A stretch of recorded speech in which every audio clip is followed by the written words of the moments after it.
잘 걸립니다. 할렐루야.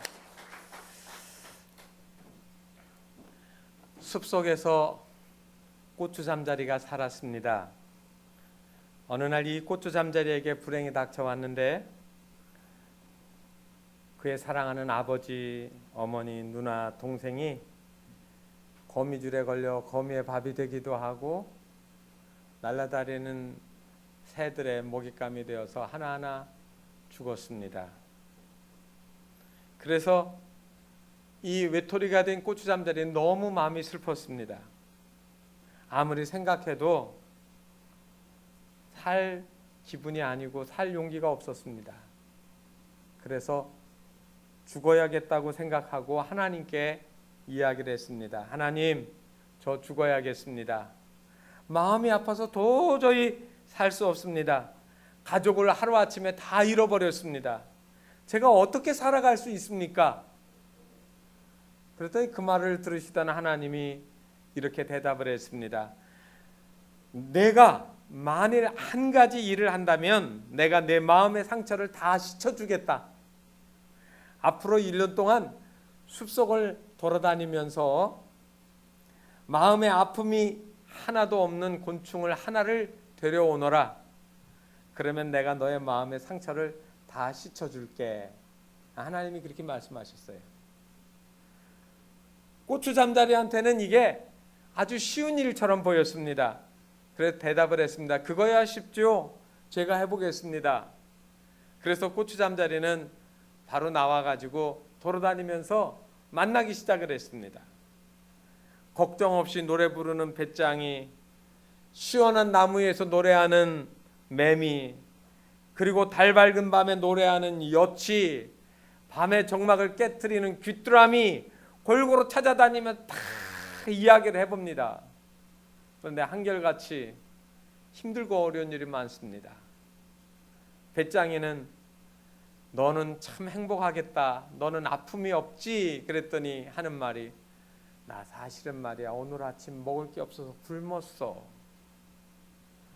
매미는 사람들이 그래 10몇 년 동안 있다가 나와서 잠깐 사는데 그거를 못 살게 해서 하나씩 잡아다가 죽이니 내 마음이 성한 날이 없다라고 이야기합니다. 나비도 만났더니 똑같은 이야기를 합니다. 사람들이 매미채, 잠자리채, 매미채 같은 걸 들고 와서 하나씩 내 친구들, 내 가족들 잡아다가 핀셋에다 꼽아가지고 어디다가 끼워놓고 구경거리를 삼는데 그러니 속상해서 못 살겠어. 다 한결같이 속상한 일들이 많았습니다. 처음에는 그런가 보다 했는데 어떤 것들은 너무나도 나보다도 더 어려운 일들을 많이 가지고 있는 거예요. 그래서 듣다가 울기도 하고 위로도 해줬습니다. 사실은 말이야 나도 아버지, 어머니, 누나, 동생 다 죽었어. 그러면서 서로 붙잡고 울기 시작했습니다.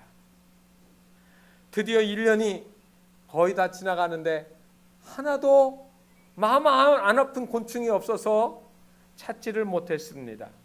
그런데 이상했습니다. 어느새 이 고추 잠자리의 마음에 아픔이 없어진 거예요. 1년 동안 마음에 상처가 있는 곤충들을 자꾸 만나다 보니까 어느새 내 아픔이 사라지고 말았다는 말입니다. 많은 사람들은 나와 같은 사람이 또 누구 있을까? 나 같은 고통을 느끼는 사람, 나 같은 상처를 느끼는 사람이 또 어디 있을까? 나밖에 없을 거야 라고 생각합니다. 그래서 나밖에 없다라고 하는 그 외로움 때문에 죽음을 택하기도 하고 절박한 일들을 하기도 한다는 말입니다. 어떤 사람은 그것이 상처가 되어져서 긴 세월 동안 치유되지 않는 아픔으로 살아가기도 합니다. 제 개인적으로는 군대를 복무하고 제가 대학 다닐 때 그 군사교육을 받았습니다. 교련이라고 3학년 4학년 동안. 그래서 1년을 군사교육을 받으면 군복무에서 3개월을 줄여주고 2년을 하면 6개월을 줄여주는데 저는 대학을 졸업하고 갔으니까 남들이 다 하는 그 복무 기간에 6개월을 단축을 해서 나왔습니다. 그래서 저보다 먼저 들어왔던 고참보다 제가 먼저 나오는데, 그런데 군대 생활이 얼마나 빡빡하고 그렇게 힘이 들었던지 군대를 전역하고 나와서 집에서 잠을 자는데 거의 한 2, 3년 동안 군대에 다시 끌려가는 꿈을 많이 꿨습니다. 너 명령이 잘못됐으니까 들어와서 6개월 채우라는 겁니다. 꿈에서 사람들이 나를 찾아오는 거예요. 그럼 나는 안 가겠다고 도망 다니는 겁니다. 얼마나 속에 그 담겨져 있는 고통, 빨리 나가야겠다는 거, 힘들다는 거, 그게 내 마음을 짓눌렀는지도 모릅니다. 지나놓고 보니까 그것도 그렇게 나쁜 건 아닌데 말이죠.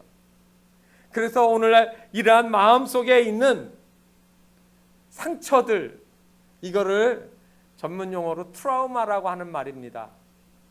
외상성 신경 스트레스 뭐 그런 말 하죠. 큰 일을 당하고 나면 그것이 마음속에 다가오는 스트레스, 정신적인 그 고통이 남는다라고 하는 말입니다.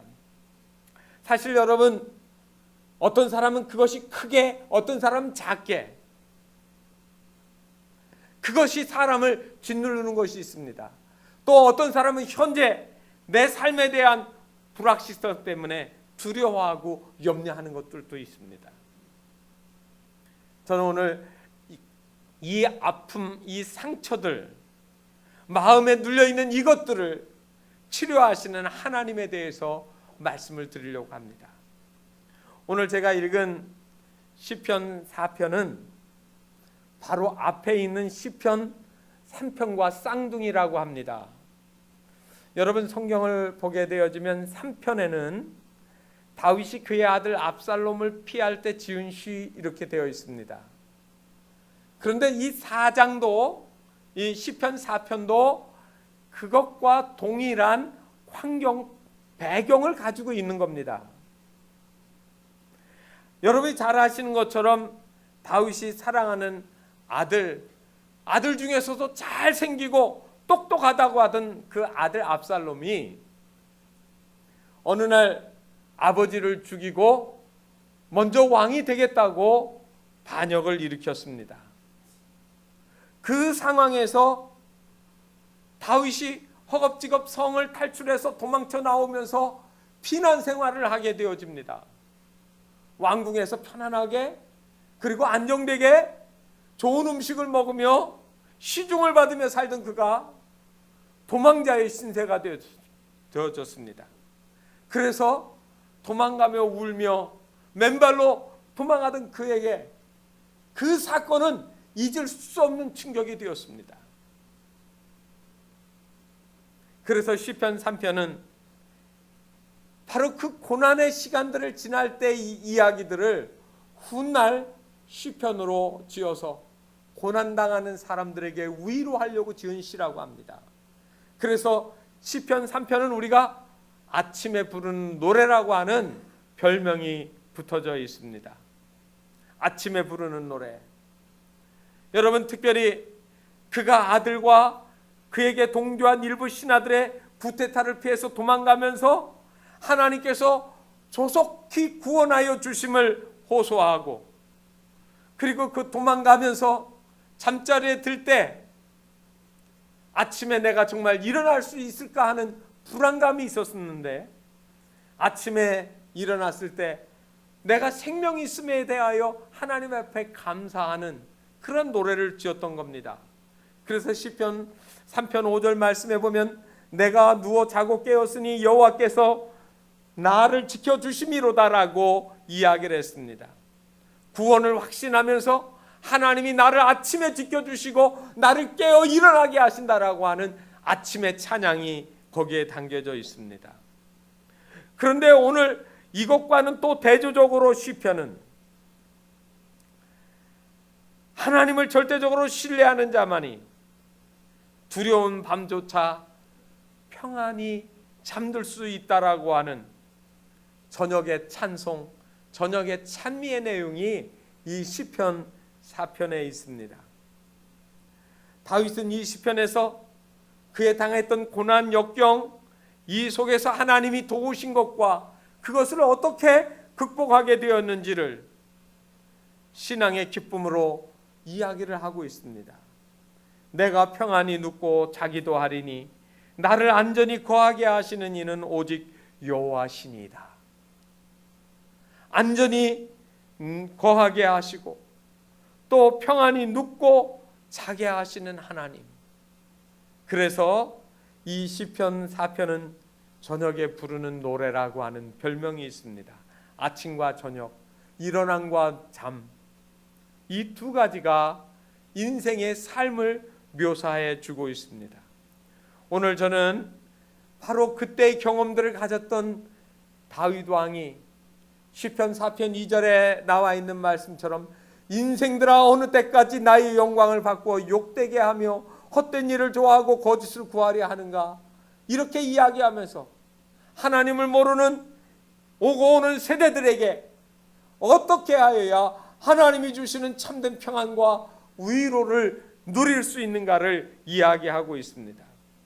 오늘 여기 성경 말씀에 나와 있는 인생이라는 말은 히브리어 원어로 베네 이시라고 하는 말입니다. 이시는 사람입니다. 사람.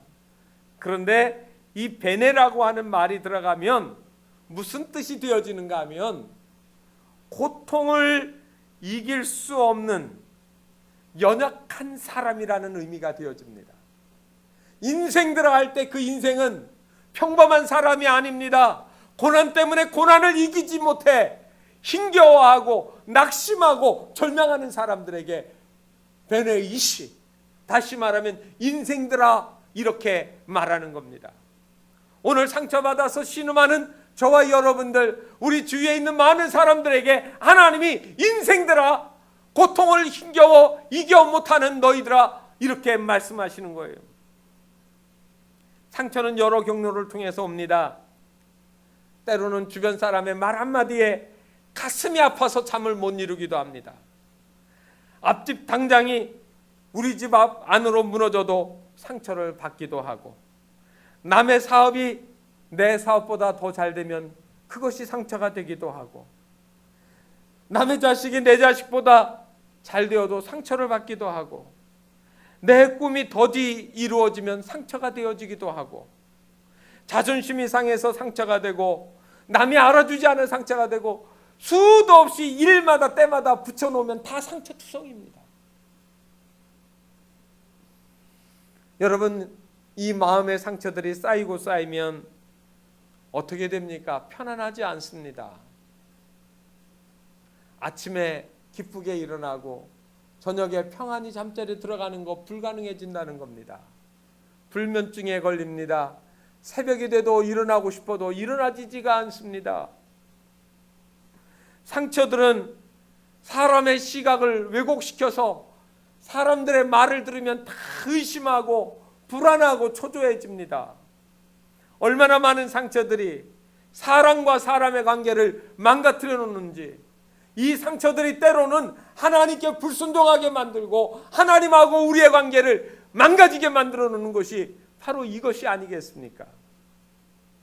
오늘 하나님 앞에서 우리의 상처들이 치유가 되어질 때 우리가 하나님 앞에 감사하게 되고, 우리가 이웃들에게 기쁘게 대할 수가 있고, 이웃을 도와주며 사랑하며 위로하며 살아갈 수가 있다는 말입니다.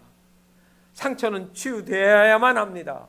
상처가 치유받지 못한 인생들이 너무 많아서 이 상처 때문에 나를 찌르고 또 상대방을 찌르지 않습니까? 오늘 하나님의 도우심으로 우리의 상처들이 치유되어지는 은혜의 역사가 일어나기를 주님의 이름으로 축원합니다. 상처를 치유받는 길은 의외로 너무나도 간단한 것을 보게 됩니다. 오늘 제가 다윗이 압살롬으로부터 받았던 이 상처들, 이 트라우마가 너무 깊었는데 이것들을 어떻게 회복했는가? 본문 말씀에 보니까 세 가지 원리가 나와 있습니다. 첫 번째로는 상처받은 거를 지우는 겁니다. 연필로 종이에다가 쓰면 지우개로 지우면 지워지는데 마음의 것을 어떻게 지웁니까? 이 상처를 어떻게 지웁니까? 여러분, 성경에 보게 되면 창세기에 야곱과 그의 형 에서의 이야기가 나옵니다. 쌍둥이 형제였던 에서는 동생 야곱이 자기 장자권을 빼앗을 때 마음에 상처가 있었습니다. 아버지에게 몰래 들어가서 자기가 받아야 될 축복을 가로챘습니다. 그래서 그 분노가 상처가 되어져서 죽이기로 작정을 했습니다. 어머니 리브가가 그 일을 알고 황급히 작은 아들 야곱을 형 에서에게서 살리려고 이제 도망가게 만들었습니다. 보찜을 하나 쥐어서 하란 땅으로 가서 내 외삼촌 집에 피신해 있다가 나중에 형의 분노가 풀리면 돌아오라고 보냈습니다. 하란 땅으로 그 먼 길을 야곱이 갔습니다. 그리고 거기에서 그가 20년이 넘는 세월을 보냈습니다. 여러분 생각해 보세요. 20년이 지나면 산전수전 다 바뀔 거 바뀌고 사람도 바뀌고 다 바뀌어야 되지 않습니까? 그런데 오늘 여러분 성경에 보니까 이 야곱이 다시 가족을 거느리고 아버지가 살던 그곳으로 돌아오면서 그 형님에게 소식을 전했더니 형 에서는 20년이 지났음에도 불구하고 그 분노가 사라지지 않았습니다. 상처가 지워지지 않았습니다. 그래서 자기 집에 있던 사병들 400명을 거느리고 훈련을 시킨 이 군사들을 데리고 형 에서가 동생 아우 야곱을 죽이려고 쫓아오는 겁니다. 여러분 이게 인생입니다. 내가 지우지 아니하면, 내가 그거를 씻어버리지 아니하면 저절로 없어지는 게 아니라 이 말입니다. 그 긴 상처가 오래 남아서 독소처럼 우리의 마음을 괴롭히는 거예요. 다윗이 인생을 살면서 받은 상처가 바로 그거 아닙니까? 그렇게 믿었던 부하들이, 그리고 그렇게 믿었던 아들이 아버지를 죽이려고 하는 거예요. 지난 한 열흘 전에 어머니를 죽였던 아들의 재판이 있었습니다. 여러분 신문에 보셨을 거예요. 판사가 고등법원에서 판결하면서 판사가 울면서 판결을 했습니다. 학교에서 전교 1등 못한다고 한 일주일을 야구방망이로 100여 대씩, 많이 말할 땐 200여 대씩 잠도 안 재워가면서 때렸던 엄마에 대한 아들이 상처가 분노가 있어서 고등학교 1학년짜리가 어머니가 잠자리에 들어갈 때 칼을 들고 가서 7번이나 찔러서 어머니를 죽게 했습니다. 그때 엄마가 그 아들한테 이렇게 얘기합니다. 아들아, 이러면 안 되는데, 이러면 내 인생이 망가지는데, 이러지 마. 그런데 그 어머니를 찔러 죽였어요. 그 어머니도 마음의 상처가 내 아들이 1등 아니면 살 수 없다라고 하는 뭔가 눌리는 강박관념. 그 어머니가 때리는 거에 대해 어머니에게 극단적으로 칼로 죽여야 됐던 그 아들. 그래서 후회하고 어머니 저를 용서해 주세요. 하늘나라에서 편히 사세요. 이 다음에 어머니 기대에 어긋나지 않게 제가 하나님 나라 가서 교회를 다녔던 모양이에요. 하나님 나라 가서 다시 만날게요 하면서 법정에서 고등학교 1학년짜리가 울었습니다. 판사도 울으면서 그리고 그 판결을 내렸습니다. 얼마나 많은 상처 때문에 나를 찌르고 내 이웃들을 찌르고 내 자식을 찌르고 내 남편을 찌르고 내 아내를 찌르고 수많은 사람을 찌르며 살아야 되겠습니까? 그런데 오늘 성경 말씀에 보면 이 다윗 왕에게 이런 말이 나옵니다. 다윗이 말합니다. 혼란 중에 나를 너그럽게 하셨사오니 1절 말씀입니다. 너그럽게 하셨다고요. 여러분 이게 무슨 말입니까? 상처 받았지만 그거를 잊어가고 있다는 얘기입니다. 씻어버렸다는 얘기입니다. 어떻게 씻어버려요? 내 힘으로 씻어지는 게 아닙니다. 하나님의 은혜로 씻어지는 건데 지난날의 모든 것들을 싸매고 있는 것이 아니라 더 큰 사랑으로, 더 넉넉한 사랑으로 나를 싸매주시고 용서해 주시는 주님을 만날 때만이 그것이 가능해지는 거예요. 그래서 여러분 4장 1절에 그가 이렇게 이야기합니다. 내 의의 하나님이요, 그런 말입니다. 하나님은 내 의의 하나님, 내 아픔과 내 상처를 모든 것을 이해하시고 보신 하나님이란 얘기예요. 내 의의 하나님. 하나님이 아시니까 내 아픔과 내 고통을 주님께 맡겨드리는 거예요. 나를 억울하지 않게 하실 하나님을 믿습니다. 내 삶의 장차 소망이 하나님께 있음을 믿습니다. 주 안에 있는 나에게 딴 근심이 있으랴 내려놓았습니다. 주님이 나를 아신다고 하는 거. 시작하면서 고추 잠자리 이야기를 했습니다. 상처받은 사람과 이야기할 때 동병상린, 나만 있는 것이 아니라 또 나처럼 상처받는 사람도 많았구나. 그래, 나만 아니야, 나만 아니야. 이렇게 얘기하다가 위로받았습니다. 우리 주님이 내 상처를 아시고 내 모든 것을 싸매주시는 분이에요. 그분이 알아요. 나의 외로움을 알고 나의 두려움을 알고 내 근심을 아세요. 주님이 나를 알아주시는데 무거운 짐을 내려놓을 수가 있습니다. 사도 바울도 복음을 증거하면서 얼마나 많은 상처가 있었는지. 빌립보서 3장 10절에 13절에 보면 바울이 이런 이야기를 했습니다. 형제들아, 나는 아직 내가 잡은 줄로 여기지 아니하고 오직 한 일, 즉 뒤에 있는 것은 잊어버리고 앞에 있는 것을 잡으려고 표대를 향하여 나아간다라고 이야기합니다.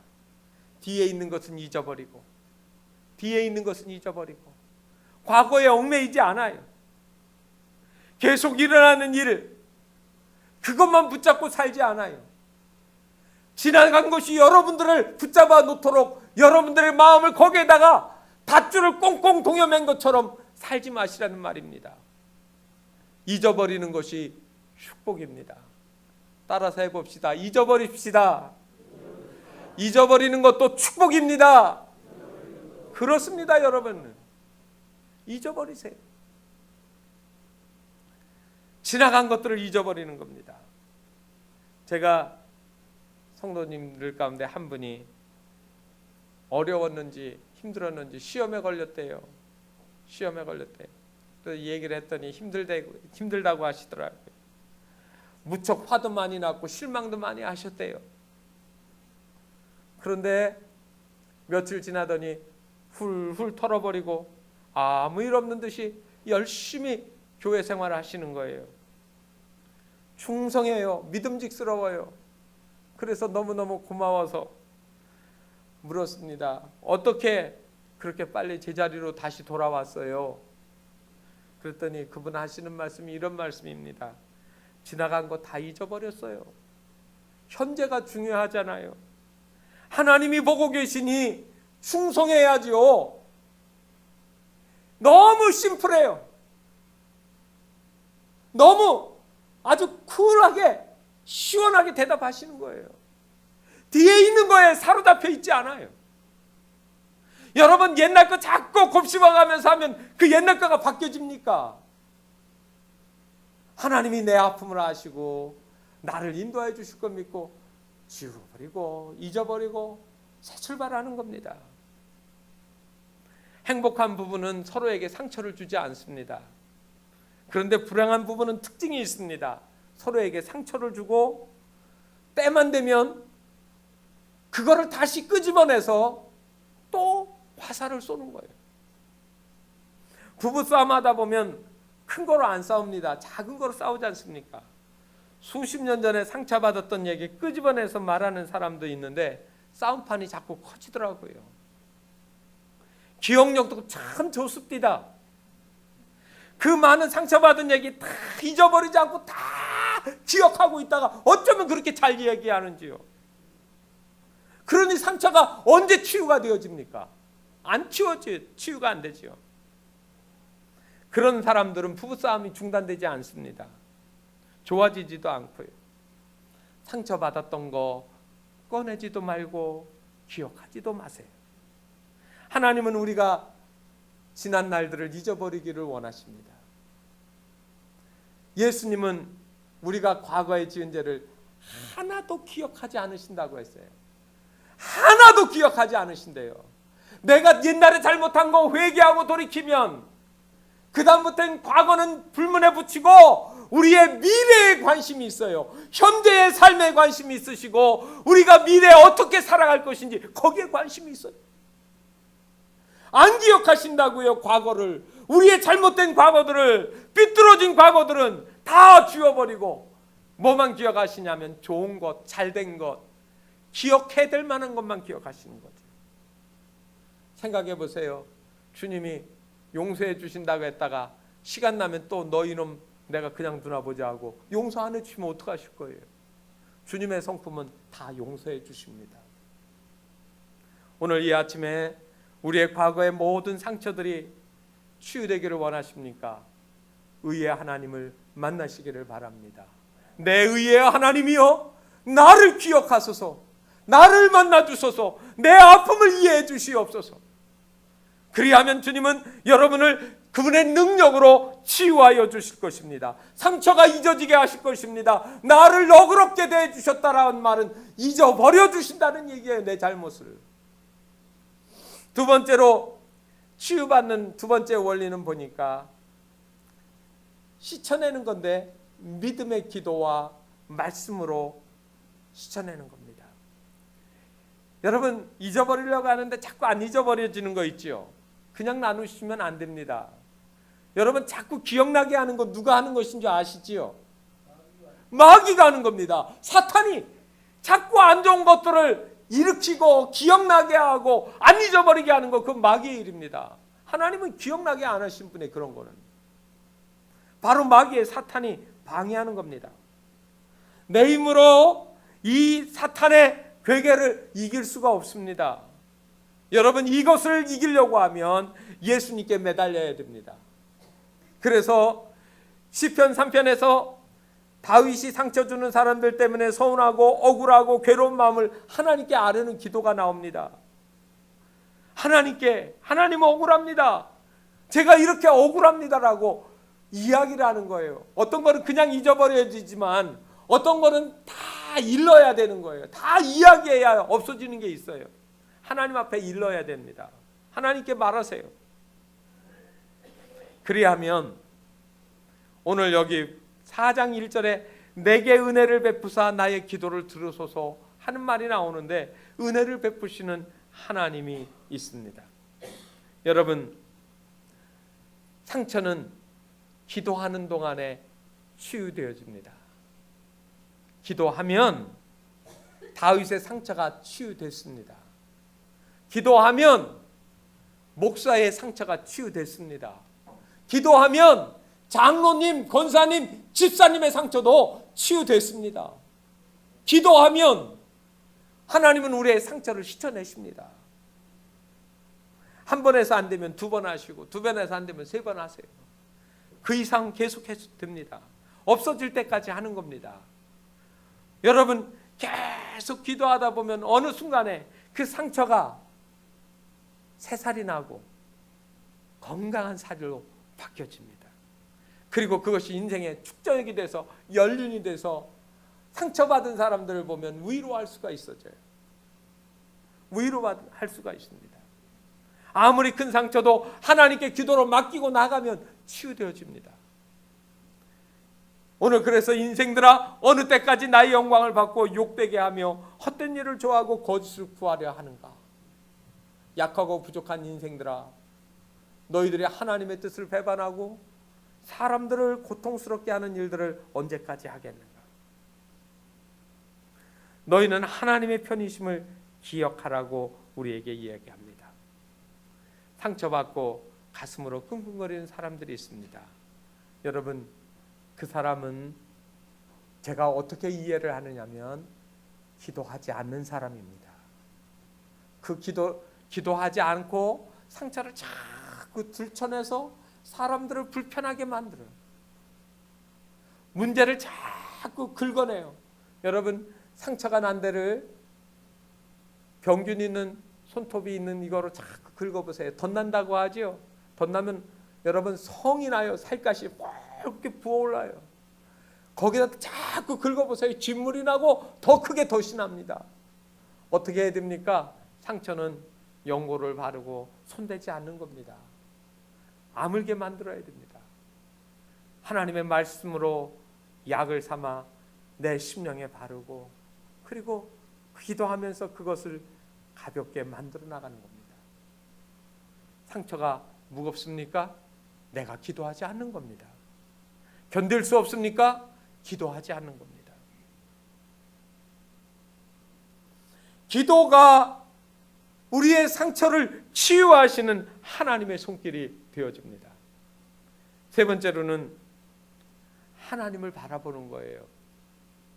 오늘 성경 말씀에 보게 되어지면 바라보는 거에 대한 이야기가 있습니다. 나는 잠잠히 누워서 하나님을 바라보는 겁니다.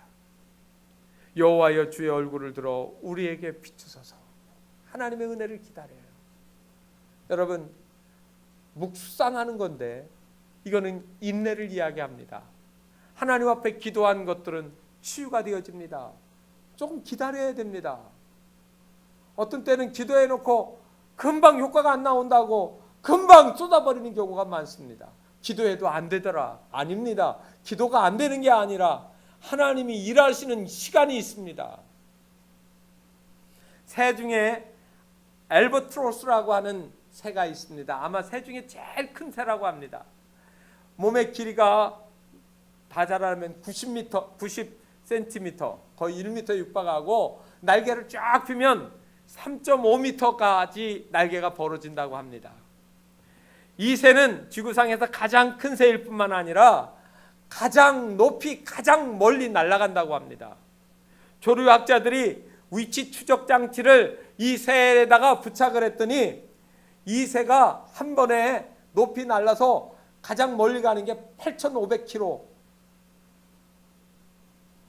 이 새는 또 수명이 가장 길어서 평균 수명이 40년에서 50년인데 오래 사는 거는 85년까지 사는 것으로도 관측이 됐습니다. 그런데 이 새가 왜 이렇게 등치도 큰데 멀리 날아갈 수 있을까? 그것은 역동적인 발상에서 나옵니다.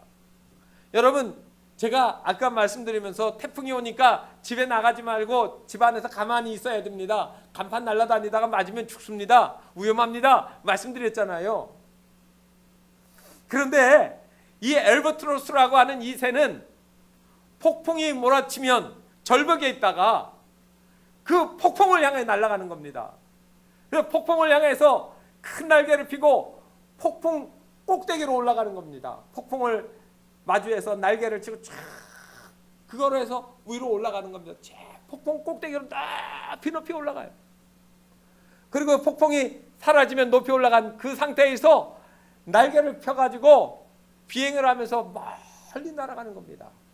비행기가 종이 비행기를 접어가지고 이렇게 해서 높이 안 올라가면 그 앞에 떨어집니다. 그런데 높은 옥상에 올라가가지고 던지면 한참 있다 떨어지잖아요. 날개가 넓고 높이 올라가 있으니까 아주 멀리 가는 겁니다.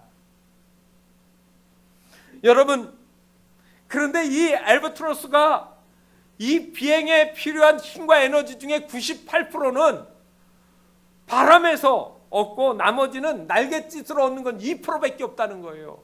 처음 출발할 때 몇 번 퍼덕퍼덕하고 폭풍 속으로 마주가면 그 다음부터는 올라가는 겁니다. 우리가 내 힘, 내 노력에 의지해서 아둥바둥 살아가는 사람은 인생 살아가는데 조금밖에 즐거움이 없어요. 바로 앞에 떨어져요. 오늘 아침에 웃다가 점심때 되면 화가 나는 일이 생깁니다. 점심때 화났는데 3시쯤 되면 반짝 웃다가 다시 6시쯤 되면 또 화가 나요. 하루에도 수십 번 요동을 치는 인생을 살아가요. 그러니 무슨 안정감이 있고 무슨 기쁨이 있습니까? 여러분, 고난에 처해 있습니까? 힘들고 있습니까? 사람들이 여러분 조롱합니까? 비웃습니까? 하나님의 자녀라고 하는 사실 때문에 고통스럽습니까? 하늘의 힘을 의지해서 높이 올라가는 알바트로스처럼 성도들은 하나님의 바람, 성령의 바람에 의지하여 높이 올라가서 고공비행하시는 영적인 축복이 있으시기를 바랍니다. 하나님을 구하고 하나님을 마주보는 사람들은 하나님의 위로가 있습니다. 주님을 바라볼 때 그 폭풍까지도 사용하셔서 나를 높여주시고 나를 축복하시고 나를 사용하시는 하나님의 손길을 경험하게 되어진다는 말입니다. 바로 상처는 있지만 상처가 남지 않는 사람. 제가 책을 읽다가 이런 글귀를 하나 읽었습니다. 바다는 비에 젖지 않는다. 처음에는 그 말이 그런가 생각하다 보니까 생각할수록 의미가 있어요. 여러분, 바다는 비가 쏟아지면 젖는 게 아니라 그 비를 품어버려요. 바다는 그 비를 받아들여서 품어서 동화시켜버리는 겁니다. 상처는 많이 가졌는데 사람들의 비난도 받고 욕설도 받고 어려운 일을 많이 당했는데 그게 상처가 되지 않고 마음에 품어져요. 그 사람을 불쌍히 여기고 측은히 여기고 그를 위해서 기도해요. 누가 그랬습니까? 성경에 보니까 사도행전에 스데반 집사님이 복음을 전하다가 돌로 치는 사람들을 향하여서 저주하고 원망하지 않았습니다. 아버지요, 저들이 몰라서 하니까 용서해 주세요. 긍휼하게 예수님과 같은 마음을 가졌습니다. 그리고 그가 마지막 죽을 때 돌에 맞아 죽는데 고개를 들어 하늘을 우러러보니까 보좌에 앉으신 주님이 보였어요. 그의 얼굴이 환하게 빛이 나질 않습니까? 돌마저도 돌을 마음에 품질 않아요.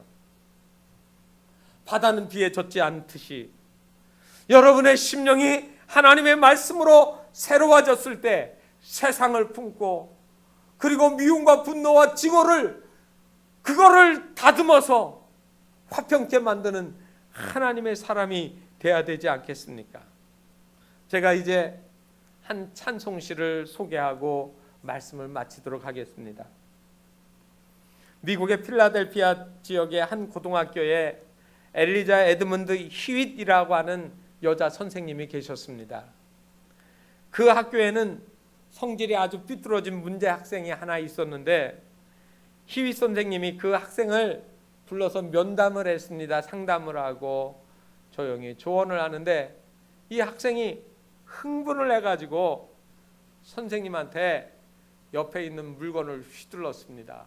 그래서 선생님의 이 척추가 허리를 다쳤습니다. 휘두르는 그 물건으로 인해서 사정없이 등골을 내리쳤기 때문에 그 자리에 푹 고꾸라지고 움직일 수가 없었습니다. 어쩌면 평생을 척추마비가 되어 일어날 수 없게 될지도 모르는 상태에서 6개월 동안을 병원 신세를 지게 되었습니다. 그런데 이 희휘 선생님에게는 6개월이 견딜 수 없는 시간이에요. 제자한테 맞았다고 하는 것 때문에, 그리고 평생 이렇게 누워서 지내야 될지 모른다고 하는 두려움 때문에, 그 다음에 그 분노가 세상에 이럴 수가 있는가, 그 분노 때문에 견딜 수가 없어요. 기가 막힙니다. 그러다가 점점 시리에 빠지기 시작했습니다. 그러는 가운데 따뜻한 계절이 바뀌어서 봄이 왔습니다. 봄이 되어 따뜻한 햇살이 히윗 여사의 방에 비칠 때 밖에 나가고 싶은 생각이 속에 밀려 들어왔습니다. 의사에게 간청을 해서 공원을 산책하기로 하고 휠체어에 앉아서 간신히 길거리로 공원으로 나왔습니다. 새들을 보고 나비를 보고 그리고 햇살을 보면서 갑자기 억누를 수 없는 그런 마음의 충동이 일어나기 시작했습니다. 하나님은 너무나도 좋은 세상을 주시려고 했는데 사람들이 그렇지 않구나. 그러면서 나는 이 답답한 일들만 생각하고 하나님께로 나가지 않는데 하나님은 나를 위해서 이렇게 좋은 꽃들로 나비들로 그리고 공기로 햇빛으로 나를 감싸주시는구나 하면서 눈물이 나기 시작했습니다. 그리고 기도하기 시작했습니다. 그동안 기도하지 않았던 자신의 모습을 반성하면서 하나님 앞에 눈물을 쏟아내며 기도했습니다. 그런데 한참 눈물이 쏟아지면서 기도하는데 갑자기 자기를 때렸던 그 학생이 생각이 나고 그 학생이 불쌍하게 생각이 되어지고 그 학생으로 해서 그 선생님이 기도하기 시작했습니다. 그런데 그 선생님이 자기를 때린 그 베르네 학생을 위해서 기도하기 시작했는데 그때부터 몸이 좋아지기 시작하는 거예요. 그 다음부터 회복이 되기 시작하는 거예요. 평안이 오기 시작했습니다. 그래서 그때 지은 찬송이 우리가 부른 찬송가 428장 내 영혼의 햇빛빛이니 하는 찬송입니다. 내 영혼의 햇빛빛이니 주 영광 찬란해 이 세상 어떤 빛보다 이 빛 더 빛나네 주의 영광 빛난 그 빛 내게 비춰 주소서 그 밝은 얼굴 배울 때 나의 영혼 기쁘다 내 영혼의 봄날 되어서 주 함께 하실 때 그 평화 내게 깃들고 주 은혜 꽃피네 주의 영광 빛난 그 빛 내게 비춰 주소서 그 밝은 얼굴 배울 때 나의 영혼 기쁘다. 사랑하는 광주 우리 교회 성도 여러분, 지난 한 주간도 공고한 삶을 보내셨습니까? 사람들로부터 공격받으셨나요? 마음의 상처가 회복되지 않으셨습니까? 혹은 사업 때문에 어젯밤 잠 못 이루지 못하시고 나오시지 않으셨습니까? 억울하고 답답한 심정을 어디에 하소연할 데가 없어서 괴롭지 않으셨나요? 이제 잊어버리고 기도하세요. 주님이 그것 붙잡고 과거에 억눌려 살기를 원치 않으십니다. 그리고 지울 수 없으면 주님께 소곤소곤 하나하나 다 말하세요. 주님이 여러분의 심정을 들으시면서 고개를 끄덕여 주시지 않으시겠습니까? 억울하고 분하다 하여 하나님 앞에서 범죄하지 마세요. 그럴수록 하나님의 얼굴빛을 제게 비춰주소서 그렇게 기도하시기를 바랍니다. 그리하면 주님은 우리를 변화시켜 주실 것입니다. 내 마음에 참 평안을 주실 것입니다. 세상이 요란하고 마귀의 세력이 아무리 강해도 주님께 피하는 자에게는 하나님의 평강이 있습니다. 오늘 저녁 그리고 내일 아침 잠자고 일어날 때 하나님이 나와 우리 가정에 우리 교회와 우리 나라에 우리 모두에게 참 평안을 주시고 그리고 회복되고 치유되어지는 이 힐링의 기쁨이 우리 모두에게 있어지기를 주님의 이름으로 축복합니다. 기도하겠습니다. 하나님 아버지, 세상은 너무나도 상처가 많아서 일마다 말하는 것마다 부딪히는 것마다 상처가 되는 일들이 너무 많습니다. 하나님, 이제 주님이 우리를 너그럽게 대해주시는 것처럼 우리도 너그러운 마음으로 그럴 수도 있지 하고 잊어버리게 하여 주시옵소서. 그 사람들은 그럴 수 있지, 그것이 내게 상처되지 않기 원합니다. 하나님 아버지, 지울 수 없거든 우리가 하나님 앞에 다 말할 수 있게 하시고 또 다 고백할 수 있게 도와주시옵소서. 그래서 상처가 남지 않게, 마귀가 우리의 상처가 회복되어진 걸 원치 않는데 하나님은 우리의 상처를 치유하시기 원하오니 이 시간 우리의 마음을 하나님 앞에 내어놓아 치유와 회복의 역사들이 일어날 수 있도록 역사하여 주옵소서. 하나님을 잠잠히 바라보게 하시고 하나님의 손길이 우리를 만지는 것을 기다릴 줄 아는 저희들 되게 하여 주시옵소서. 하나님, 다윗을 치유하셨던 하나님, 오늘 우리를 치유하시고 우리 공동체를 치유하시고 이 광주를 치유하시고 이 대한민국을 치유하시며 세상을 하나님의 빛으로 새롭게 치유해 나가는 귀한 저희들의 삶이 되도록 은혜 베풀어 주시옵소서. 예수 그리스도의 이름으로 간절히 기도하옵나이다. 아멘.